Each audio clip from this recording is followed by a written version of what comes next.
But it's 8 o'clock in the morning, there's no wind, it's perfect time to try and tell a story about a capture that happened some time ago now. I did video it, but out of respect to the guy that told me about it, I wasn't ever going to show the full story on the video. I originally put a montage together just with some music to this, but it just didn't do the story justice. It was such the capture was a story that I've just got to try and tell somehow. So don't start thinking this is going to be anything like Dave Lane, Terry Hearn, or maybe Adam Penning, who can tell a story a lot better than I can. But we're going to give it a go anyway. So, where do we start? In 2016, just out of nowhere, a guy contacted me on Facebook Messenger, as you do, and he said he'd seen some of my videos of canal carping. He loved that sort of thing himself. He went over to France and has done quite a lot of it himself, exploring various canal systems. And we got talking, as you do, and you can normally tell between those guys that are genuinely interested in sharing information about good venues and those that just want a bit of, don't want to do any hard work for themselves. And this guy fell into that category of genuine enthusiasm, genuine working hard for his carp. And we got talking, and it transpired that he'd fished some of the same canals that I had, and we shared a few photos that we'd caught over the years, and he caught some beautiful carp up to sort of low 40s, and it was all very interesting stuff. It was good to talk to him, really. And then out of nowhere, he sent me a photo of a 57. Now it got my attention. This was something different. It was some old looking dark fish with an overslung mouth. It just looked a beautiful mirror. And I had another look at it, and it was like, I've got to catch this fish. Everyone likes a target, no more so than me. I love a target to go for, and this straight away felt like a realistic target. It felt like something that was achievable with limited time, but it looked like that I was going to be getting the chance to do a few weekends over in France, and it's a flipping long way to go for a long weekend. This was kind of central France. It's a few hours into France, but I live within an hour's drive of the tunnel. But it was realistic for sort of 2-night sessions that I was going to be having over the next year or so, that maybe I could drop in on this canal. You don't need all the boat equipment for it. It was a small canal. You can go with minimal gear, fly in, fly out, drive in and drive out, and manage the whole thing with just taking one day off work, either a Monday or a Friday.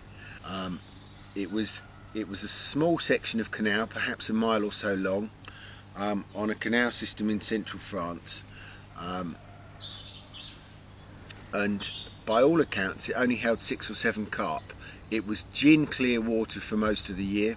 It was very weedy, and there were 3 commons around the mid-30 mark. There was one mirror that they called the twisty mouth mirror around the mid-30 mark, and there was the big gull, and there were perhaps 1 or 2 smaller fish in the double or 20 range.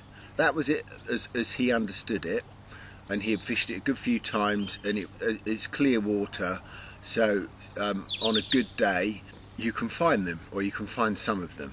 It's obviously quite a reasonable stretch of canal, so you're never going to always find them. But most importantly, it wasn't getting fished, which, that's the most important part.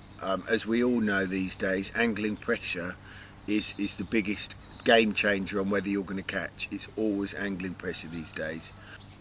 It was February 2018 that was my first weekend to have a go at it. I had no idea what to expect, but it was a boiling hot weekend. It was 20 degrees in late February in 2018, but it was cold at night. But it was a perfect opportunity. It was a shallow canal, no more than 6 foot deep in the middle, and I had to go down and check it out. So I got down there first light, and that, to be honest with you, that weekend was a complete write-off. Of all the weekends to pick, I picked a weekend where there was a weed cutting machine in that section of canal. And at first light, the two guys got onto this weed cutter, and they went up and they went back and they went up, and they just cut the stretch to shreds. I mean, so much for clear water, it was like pea soup. There was weed everywhere, and any attempt to put bait in, you can imagine this weed cutter coming through and dispersing boilies in all directions in the weed. It was nothing short of a nightmare. And more worrying than that, this was a very small canal. I was thinking to myself, can it be here? Is it really here? I mean, this weed cutter was taking up 50% of the canal. And you're thinking, docile carp, February time, haven't woken up yet. There's every chance that weed cutter is going to damage, or if not do worse to these carp that live in there. These are the sorts of things that go through your mind. Well, not only that, but you're watching this conveyor of weed going up, and I'm seeing little perch and little fry, little roach and rudd going up this conveyor with the weed. Needless to say, I had one chub on a chod rig that weekend. I didn't see any carp, didn't get close. I only fished the nights because of this bloody... I did have a look at some of the other stretches, but they weren't grabbing me. There was no one about fishing, and that was it. And then that was February 18. My next chance to go down there was July 18. And in July 2018, if anyone can remember that far back, we had a heat wave. And it was a heat wave across Europe that was more severe than most we've had in recent years.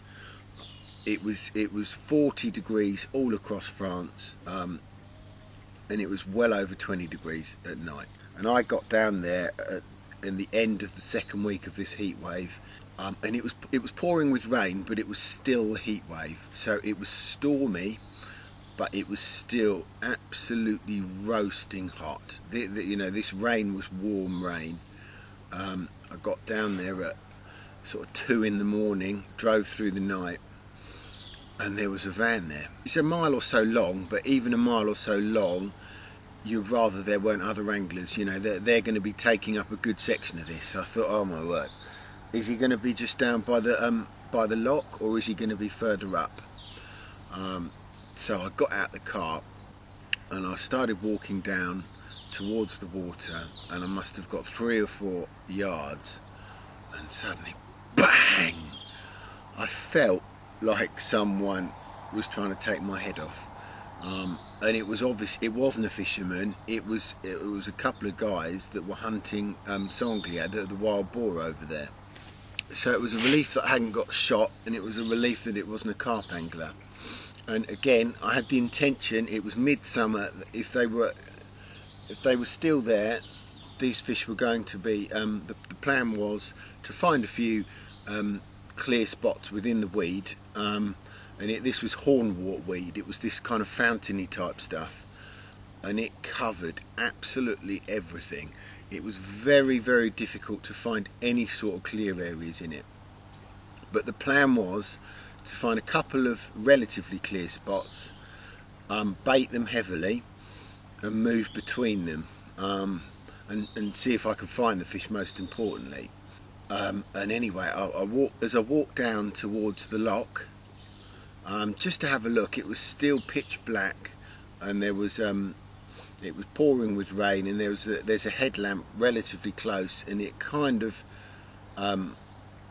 lights up the lock section, and I could see the lock section was covered in floating weed that had come down with the flow when they'd opened the gates, and it had all built up against the lock. And within a couple of minutes, blow me if that isn't a bloody great carp rolling right in the middle of this weed, right in front of me. And I thought, my God, we've got a mile of canal here. We've only got apparently 6 or 7 carp that live in here, and a very, very good sized fish has just rolled right in front of me. and that was it. So straight back to the car, excited as you can be.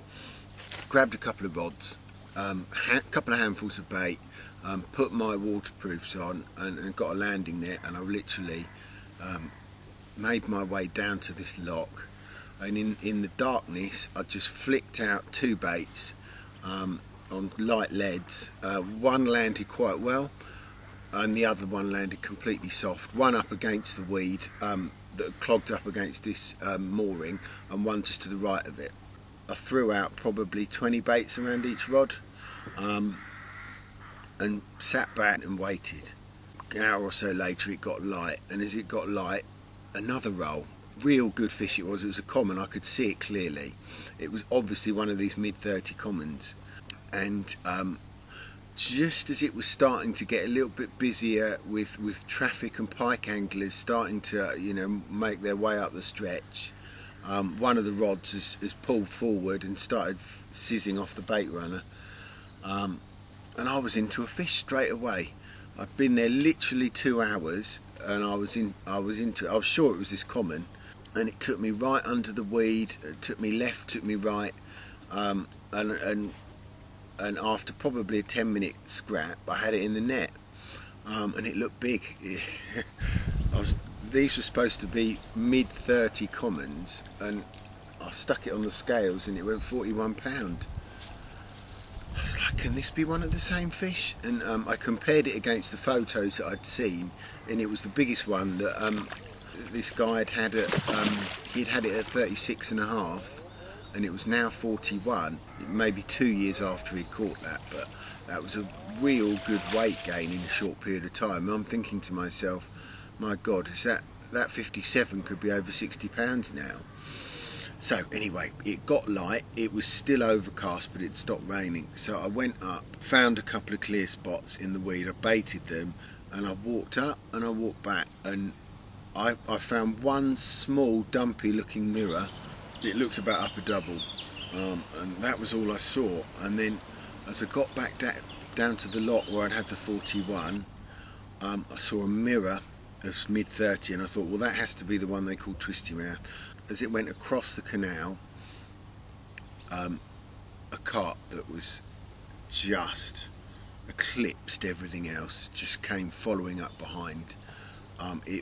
It wasn't much longer than the 35, but as it straightened so I could see its width, it was like this across the back, and there was no mistaking the size of it. It looked absolutely giant.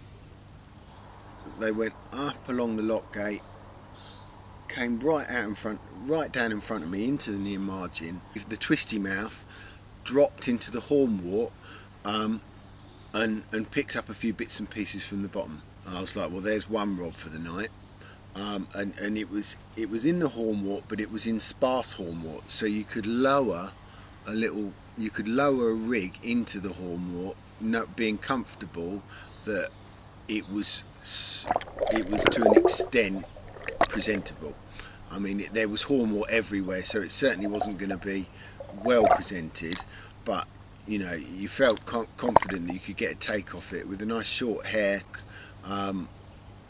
It wasn't going to get too tangled in that, and you had a good chance of a take. So that was one rod, and then as it got lighter, I could see a gravel area that looked a bit blatant, to be honest, out in front, and I put another rod on there. But we had a couple of spots baited much further up that we could check on, and we had this area.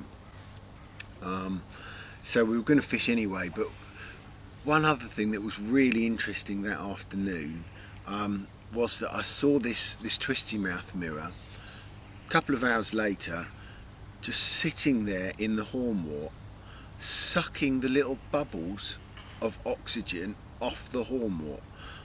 That's something I'd never seen before, but to see a carp sucking oxygen off the weed in when there's a situation of serious deoxygenation of the water, boiling temperatures,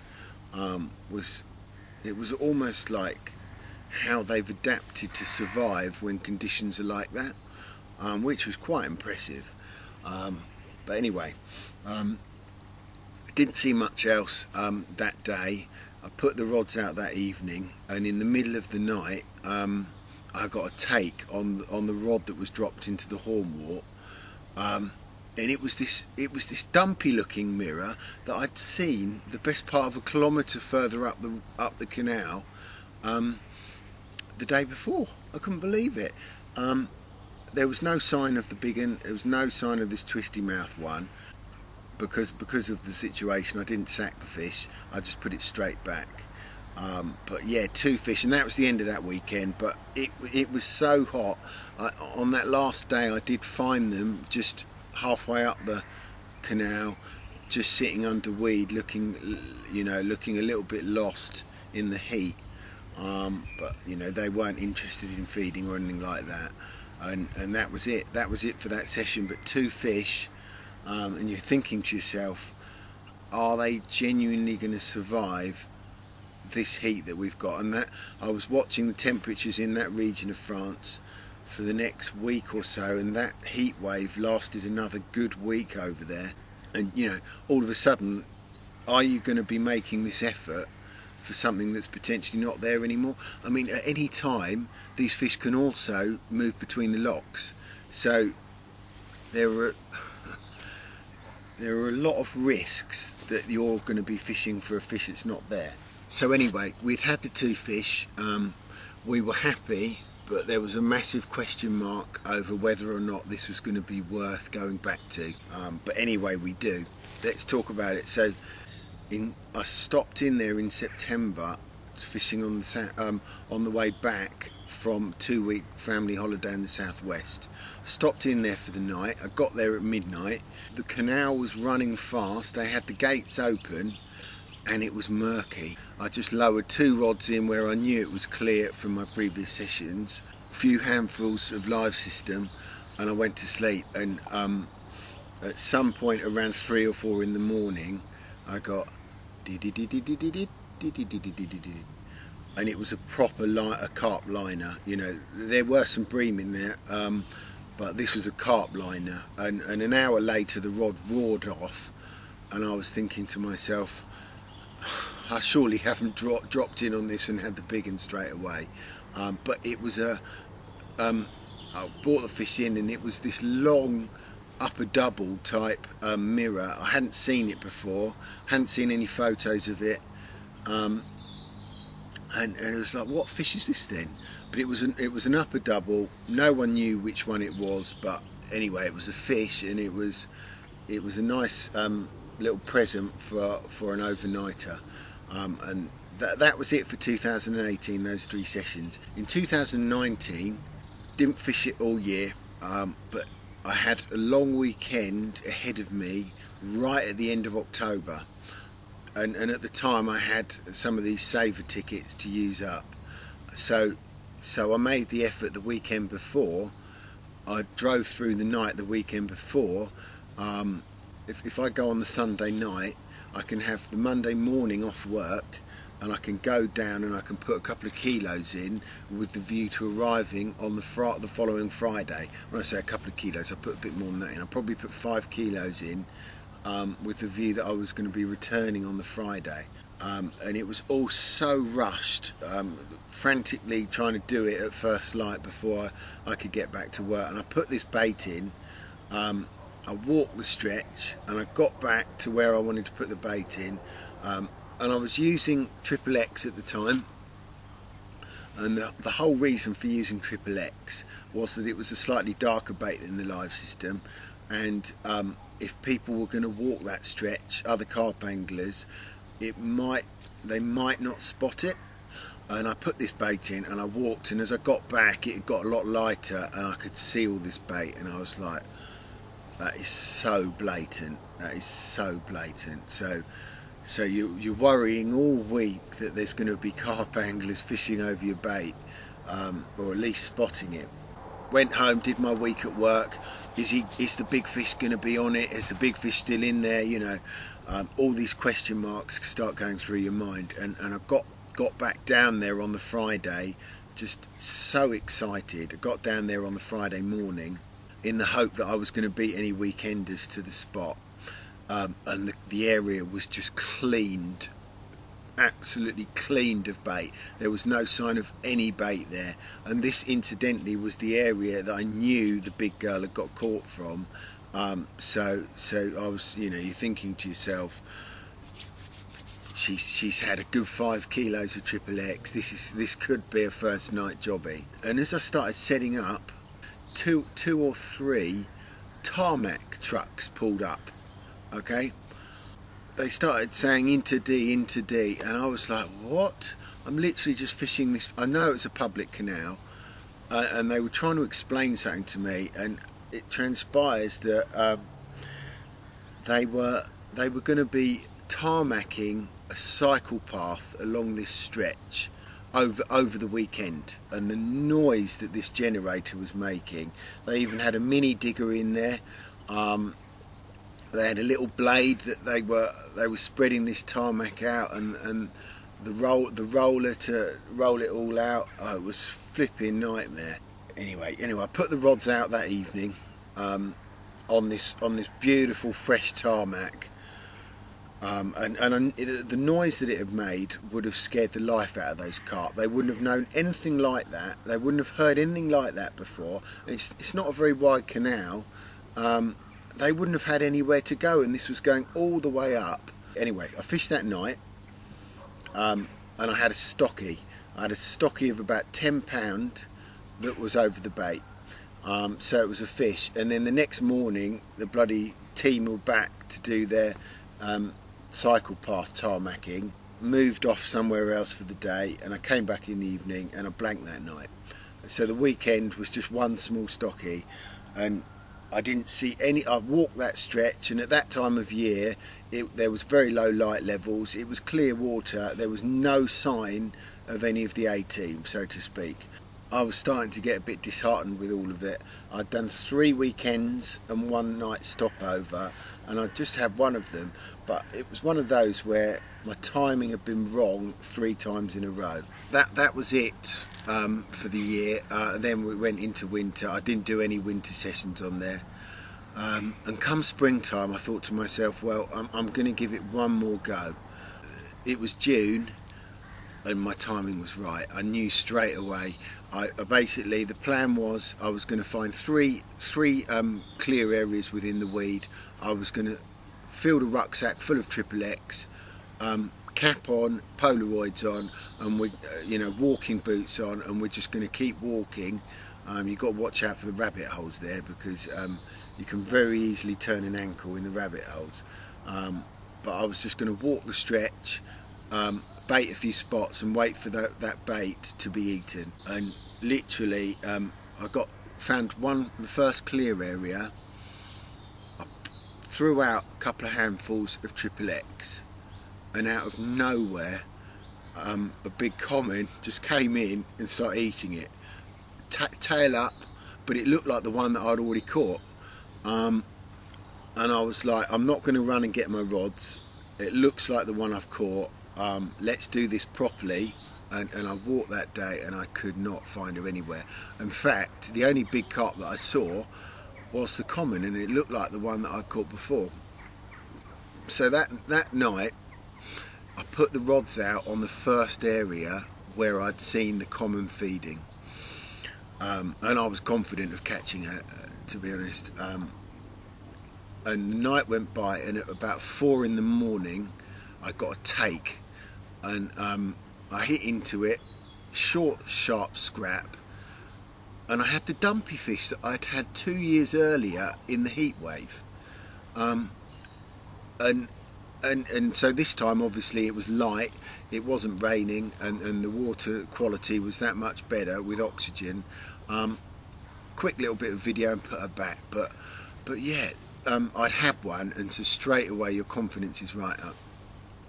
The thrashing around with catching it, I just wound the rods in. There was no one about. It was a gorgeous, absolutely lovely morning. Polaroids back on, and I walked up to check my other 2 spots. And the middle spot, bearing in mind this is a good mile long, so you're doing a lot of walking, and I've got Achilles tendonitis that I've had for 12 years since I did a lot of running in my younger years. I've got major tendonitis in one of my ankles, and that's an interesting story. It transpires that when I was younger I played a lot of football, and I was predominantly left-footed player, and back in our day when you're a kid and you're kicking balls far too big, I had major degradation of the front side of my foot, and it crumbled away, and you've got, this podiatrist told me I've got a 5% drop on the front side where your big toe is, where you've been kicking a ball too hard with poor quality football boots, and that drop on the front side there has left a 5% drop there has meant 5% extra extension of your Achilles on that side, and when I stopped playing football and started doing a lot of running, and believe me, it was a long time ago when I was a lot thinner than this, it just got worse. The tendonitis got worse and worse, and now, 12 years on, we're looking at potential. She says I need an extra 5 to 10 millimeters of extension in there. But anyway, I've got big orthotic heels in these days. But doing all this walking with this tendonitis, it wasn't doing me any good. I walked up past the central spot, and the central spot, all the bait was still there. Right, walked up to the top spot, right at the other end of the canal, and the bait was completely clean. Good couple of kilos, there wasn't one left. And as I walked back, there was a big bank of trees on the opposite side that allowed good visibility at that time in the morning, with the shadow that was coming over the water. And there was a group of carp swimming up, and I had not seen these the previous day. And there were 2 commons, good mid-30 commons, and there was a mirror, and as it went on its side, it's one of those where it looked a good fish, but bearing in mind I hadn't seen any fish in the water for quite some time, you forget what's big and what's not so big. I was looking at it and I was thinking, is that her? Is that her? It looks a 40, but it doesn't look upper 50, low 60. I was like, it's not her, it's not her. But anyway, these 3 fish looked like they were in the mood, and they were with another real small one. It transpired that a few stocked fish had got in there. Either they'd come down through the gates or they'd been put in there, but these fish were in the mood and they clearly cleaned off the area. So straight back to the rods, everything on the barrow, up to the top spot. 2 baits lowered in. There were a few lily pads around. It was a lovely looking spot. Just a couple of handfuls of triple X over the top. And I sat right back and I put the bed chair out because it was still early, put all of the stuff further back, and then started to tiptoe back up towards where these carp were. And these carp had turned and they were coming back towards me, and that was all I needed to see. This small group of carp were on their way back, and so I just crept back. I sat on the bed chair, and it must have only been half an hour or so later, and one of the rods has absolutely melted off. Again, a very good fight, and it was one of these long commons, gorgeous looking common, real dark fish, real old fish, absolutely wonderful. These fish, clearly they were old fish, and they got this lovely dark tinge from being in the clear water. And it was 37 pounds. Again, it had put on weight. The photos of this fish that I'd seen, this fish was 34 pounds, and it was 37 pounds, and it was looking in pristine condition. Quite, at this point, there was a very small amount of mouth damage on a couple of the carp that I caught, but it was old damage, and I'd not seen another carp angler at this point in time. So you're questioning actually how regularly these fish get caught. But anyway, lovely fish, 37 pounds. I was happy as Larry, and we put this fish back.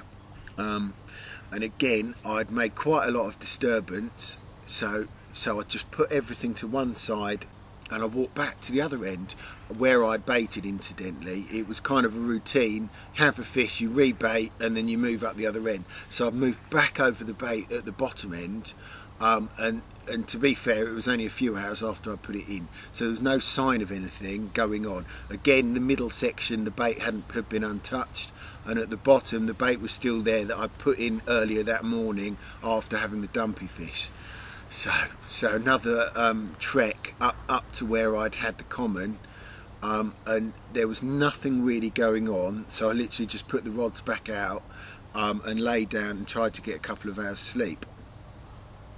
And the rods had been out a couple of hours. I was fast asleep, and then I got an absolute melter again on one of these rods, hit into it, another really good scrap. And it was the other common that I'd seen, and this common had a kink back, and it was again one of the 18, one of the known fish. And I had this fish, weighed him again, 37 pounds again. So this was 35-ish last from the photos that I'd seen, and it was now 37. So all these fish were bigger, but I hadn't seen the big girl. And I was starting to get fairly confident that she wasn't in there anymore. You know, doubts start really springing into your mind. So, same routine. I baited that top end again very heavily this time, and made the walk back down. And this time, there was a mirror on my spot. Bearing in mind, I put a fair amount of bait in, so there was still a lot of bait left. But there was a good mirror that was dropping onto the spot. And I looked and I looked, and it was this spot. It wasn't right in the edge. It was over a bank of weeds, so it was quite difficult to see exactly which fish it was. And as it dropped down and I didn't have any rods out at this point. As I dropped down, it turned on its side.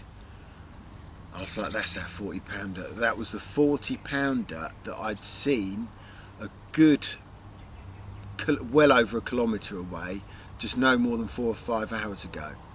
No, maybe a bit longer, maybe sort of 7 or 8 hours later, this fish had swum all the way down. And that's what these fish do. They swim the length backwards and forwards. It's quite amazing how much swimming they get through. But they've got nothing else to do. It's not like they can, you know, they go up and back. And this fish, I'd seen it that morning, and it was definitely the same mirror, and it looked about 40 pound, and it was upending on the spot. And I was watching and I was thinking, right, okay, so this is the last fish that I've seen in here. This could be the only other fish left in here. So anyway, I got the rod sorted, and when this fish moved off, I lowered a bait in, and I had another spot that I've been baiting. Again, I hadn't seen the fish visit this spot, but I put a bait on it anyway, no more than 20 yards further down the bank. And so both the rods were in position, and I sat back and I had a can of beer or something. And an hour or so later, I crept up over to this bank of weed again, looked over the top. There was still a few boilies there, and this mirror came in again, and it was a good fish. And I was assuming it was this twisty mouth mirror that put on a bit of weight, because that was supposed to be 35, but all the others were coming out at between 37 and 40. And it came in and it dropped down, and it looked a 40 all day long. And as it dropped down, another mirror came in with it, and again it was coming in on its side, and it looked a similar size to the 40. And I was thinking, what's that one then? What fish is this then? And basically it dropped down, and there was no action, there was no activity. The alarm didn't do anything. They both came up, and as this second fish swam off, there was no mistaking this fish. As it swam off, its width was just, and all of a sudden it's here. It's still here, and it's feeding on my bait. All that time through the winters, wondering whether or not this fish is still here, all that effort and the wrong timing, and now this is like the third or the fourth session on here, and finally I've got my timing right. We're in late spring, and I've had most of the fish, and I've got two mirrors right in front of me, and I've got the big one feeding on my triple X, and it's just like, this is it, this is my chance. Do you know what I mean? Anything can happen after this session. Anything can happen. It can go off down into the next section of Canal. It can go through the gates. It can perish. It could get killed through predation. Anything could happen. Or even worse, this section of Canal could get exposed to the mainstream carp anglers, and this fish could get caught several times and shut up shop. This, you feel to yourself, if I don't have him this time, I might not get another chance. So anyway, I creep back, hours tick by, at about 8 p.m, the rod is just away, just one tone it, but it seemed like a really fast take, but you didn't think much of that. It was a real fast take, and I hit into it, and it's suddenly doing this. I'm like, what? This doesn't feel like a 40 or a 50 or a 60. Hoist this fish in over the net. I can't believe it. It's the stocky that I'd had 2 autumns earlier from down at the gate. It's the same stocky at exactly the same weight, about 10 pounds, and I hadn't even seen it. And somehow it's got in there first. Actually believe and I've hooked it, and it's completely up the swim. You'll see from the footage how upset I am. I'm always happy to catch carp, but in a situation like this, for one to come in and take away that chance was a bit of a choker, to be honest with you. And you can probably see how choked up I am from it. And basically, weed has gone everywhere, explosions in the water. It kind of been done for the night. So again, I thought to myself, we stick to the routine. We're going to bait this area, and we're going to come back at first light. I want to give it a good rest, and I want to try and get those fish confident. For all I know, they could be back up at the top spot feeding. So I went up to, so I baited, took everything all the way back up to the end with the view that I'll fish the night in there. And as I got up there, I looked up to my left, and 2 carp anglers were in their Zodiacs. Bearing in mind this is a tiny canal, there were 2 carp anglers in their Zodiacs, no more than 200 metres further up to my left, out in the water, placing baits in holes in the weed in their Zodiacs. It was a Saturday night by now, and everyone's entitled to go fishing, but when there were 2 other anglers on such a narrow canal, all of a sudden you're thinking to yourself, these guys could genuinely ruin my chances of that big one now. They've got big boats, they're putting baits everywhere. For all I know, the big one is further up, and they're going to catch him that night. You get those feelings. So I was a little bit downhearted by the fact there were 2 other anglers on the stretch, and all of a sudden you think tomorrow morning is my chance. Tomorrow morning is my chance on the spot further down. But I put the rods out anyway on the top section, and the bait had all gone, by the way. The bait had all gone. Put the rods out, and within a couple of seconds, couple of minutes, I had a bleep, and I had a bream of about 2 pounds. And I hoisted the bream in, and for whatever reason, I didn't put the rod straight back out. I can't remember why, but I just laid the rod up against the bivvy and contemplated life, maybe had some food or a drink or something. And when I went to put that rod back in, just as it was getting dark, there was a group of fish feeding on the spot. And this group of fish, I could see every individual carp. There was the dumpy one that I caught a couple of days earlier. There was the long one, again an upper double, that I caught a couple of years earlier on the stopover from the southwest in late summer. And then there was a mirror, and I wasn't sure if it was the fat mirror that the 40-pound mirror that I'd seen, or another one, and then there was this small stocky that I also recognised, and I caught all these fish. They're all feeding on this spot again, and I got a little bit complacent with it, and I tried to lower. The fish hadn't really moved off the spot at that point, and I tried to lower the lead in, almost in amongst them, and I didn't spook them, but they knew something had happened and they drifted away, and I never got a take that night. I set the alarm for 3 o'clock, and I was straight back down the other end of that canal at 3 o'clock. I didn't even bait that area that time. I just went straight down there, and in the half light, I lowered the rods in over this bank of weed, and I was like, this is my chance. I've got 2 anglers further up now. They've created some commotion that it potentially will put these fish on guard. This has to be my chance of the big girl. And in that first light, I lowered these rods in, and I sat back and I waited. And you have to bear in mind that I was so tired by this point. Right when you're supposed to be on your game, I was so tired that it was when I mostly needed sleep. It always happens the same. Right when I've got to be bang on the money with my mind and my effort, I'm starting to get too tired. I'm one of these people that I cannot arrive at a venue and have a good night's sleep. I just can't do it.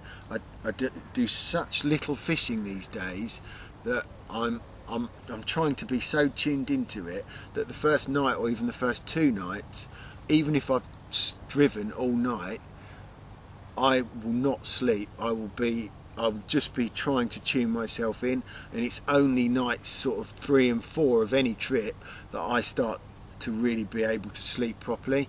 And by that point, and this was one of those occasions where it was my last of 3 nights, I was absolutely knackered and I needed some sleep, but at the same time I knew that the big girl was somewhere.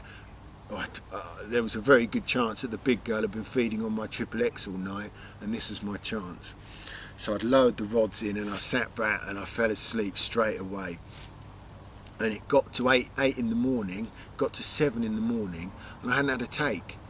And I was like, I looked over and I couldn't quite see, but it looked like most of the bait had gone, and I'd lowered my rod into weed.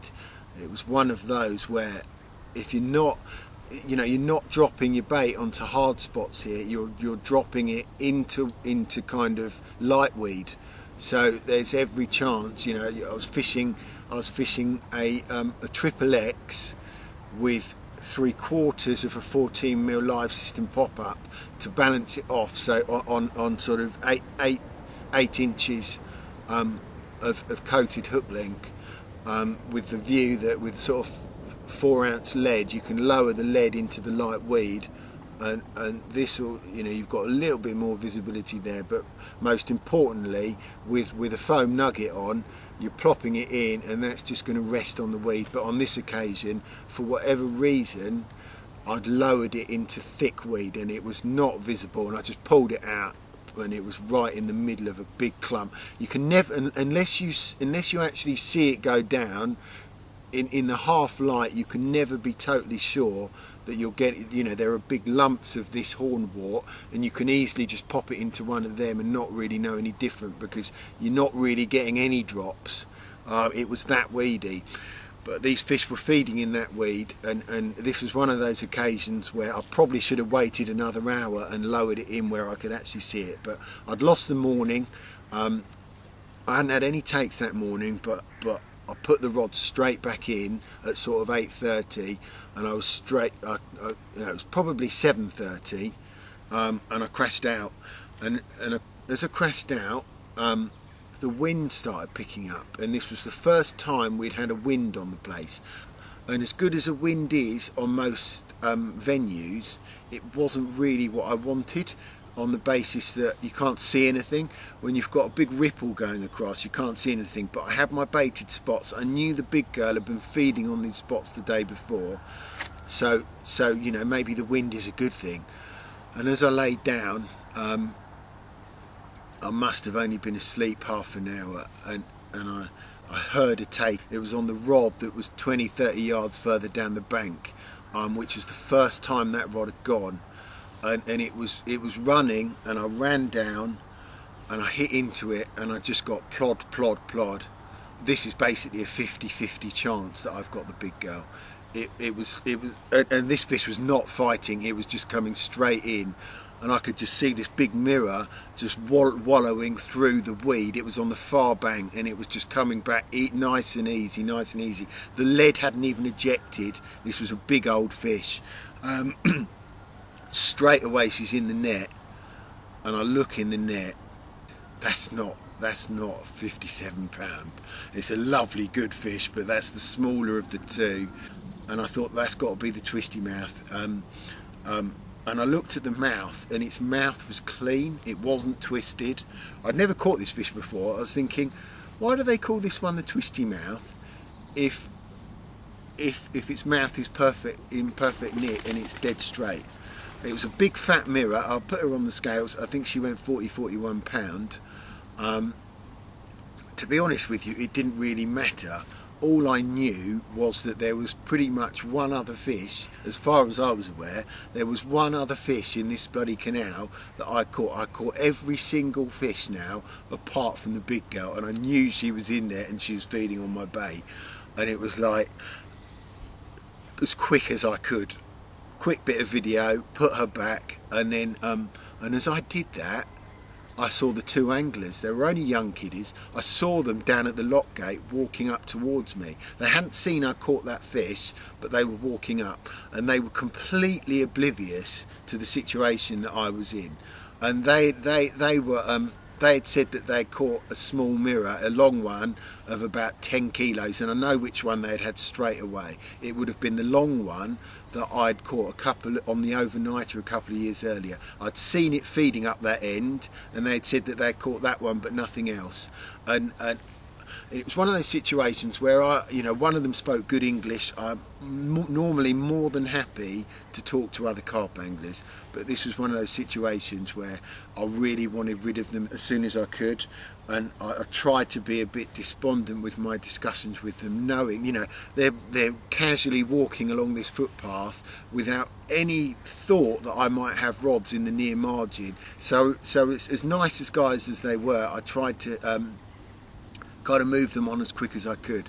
And but what was interesting was that they said that their friend had had a 28 kilo from the stretch further up, which was really interesting information. And to be honest, any other day, these were only young kiddies, I probably would have questioned whether I believed them or not. But then they said that they were aware that 2 years earlier a 25 kilo had been caught out of this stretch, and this was why they were fishing it.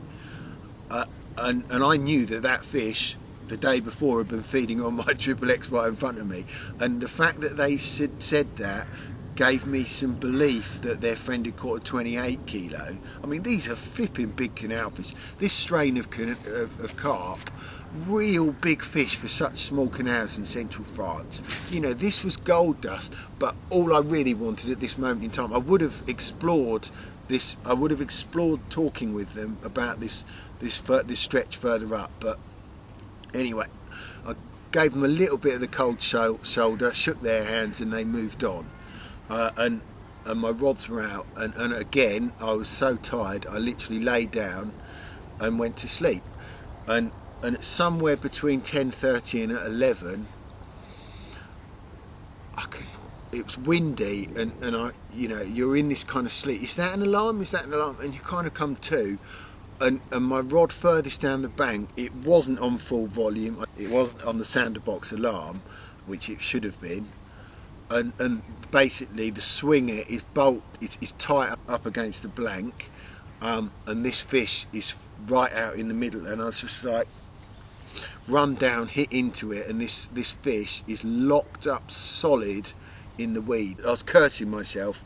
All this time I've been waiting for this chance. It has to be the big girl, and I didn't hear the alarm properly, and now I've got her. And out of all the fish that I've caught, this is the first one that's buried in the weed. And it's like, you're in one of those situations, what do you do? And I'll be honest, I didn't have the patience to just hold the rod and wait. I must have done that for 5 minutes and there was no movement. And at this moment in time, a team of canoeists start coming down the canal, and they can see that I'm stuck in the weed, and they start suggesting stuff in French to me, that do I need some help with me pulling my line out of the weed. And I'm like, no, and I started shouting really loudly. The last thing I need is for these canoeists to just yank the hook out. And that, you know, they've got no idea what situation I'm in here. So I started shouting at them really loudly. No, s'il vous plaît, monsieur, no. You know, I was getting very anxious that they were going to, and they were like, oh, okay, mate, you know, we're only asking. But I let them go off down, and I stripped down, and I just swam out. I swam out with the line, and bearing in mind this is only 10-15 yards, you know, sort of breaststroke leg clip, trying to tread water as you go, you know, feeling the line out, and you're looking under the water at the same time with your blurred vision underwater. I got to the middle and you're feeling your line, and you can see where your line is going into this hornwort. And there are bubbles coming up sort of 3 meters further away. You're like, well, that's where the fish is, but the line is going in here. So you're starting to break away this weed. It was too deep for me. It was probably about 7 foot deep, and you're treading water and you're pulling this hornwort away, and you're trying to ease the mono up out of this weed. And you know, it's such anxious times. And you're tearing away, and you're like getting closer and you're closer, and all of a sudden you find your leg core, and you're like, I'm at the leg core, the fish can only be there. And I could see a tiny little black bit of mirror, black bit of flank, but to be honest with you, I couldn't really tell. Deep down in my heart of hearts, I knew it was her, and as I pulled the last bit and I pulled the leg core up, finally there was some movement, and she bolted left, and I didn't really get a good look at her, but she bolted left out of the weed, and the kind of mono's gone across my chest at this point, and it's kind of pushing, and you're desperately trying not to put too much strain on this. And at that point, I literally treading water, get the line, and I've got, you know, you've got to get back to the bank at this point, and so you're on your back, your breaststroke leg kicking, and you're trying to bring this fish back to the bank. And to be honest with you, all I could feel were the head shakes at that point in time, of you know, there was no fight in her at all. It was clearly an old fat carp. There was no fight. All I could feel were these big waddling head shakes, and I just breaststroke leg kick back to the bank. I couldn't see her at all. Gradually pulled the line in right down at water level. Couldn't see anything. Grabbed the landing net. At this point, I cut a great big hole in my foot on as I was trying to get out of the water to get this landing net. I could feel this horrible deep scrape on my foot as my foot was bleeding, and I was trying to bring this fish forward, and I could see the waddling, and I literally big scoop, and she was in the net. And I looked in the net and I was like, that is 60 pounds all day long. I've done it, I've caught all of them, and she happens to be the last one. It was a moment of just unbelievable relief, and at the same time just a feeling of elation that you only get when you're fishing for a target and you catch a target. And it was such a fitting end to an amazing trip. Well, it's happened. And the take came, it had to be the big girl. Immediately, completely buried in weed. The canoeists coming past, telling me to grab the line, saying they were going to grab the line. I said no. I swam out, 15-minute battle, hand lined her in, and we've got her. For the record, not that it's massively important, she's 26 kilos, and this has made my year. This is the most sought after carp for me. I've been thinking about this fish since February 2018, when the campaign started. Oh my god. There we are. there she is. Thank you so much. I'm just so grateful for catching her. Tiny little canal. Who would have thought fish of this size live in here? Wonderful. Okay. Let's just try that.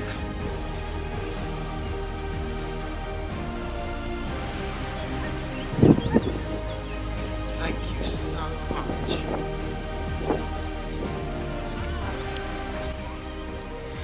For the record, she hadn't put on any weight. It was exactly the same weight as my mate had caught her at 57 pounds and 2 ounces, so she was about 26 kilos. All the other fish had grown a little bit, but she was an old fish, and I mean, she looked absolutely magnificent.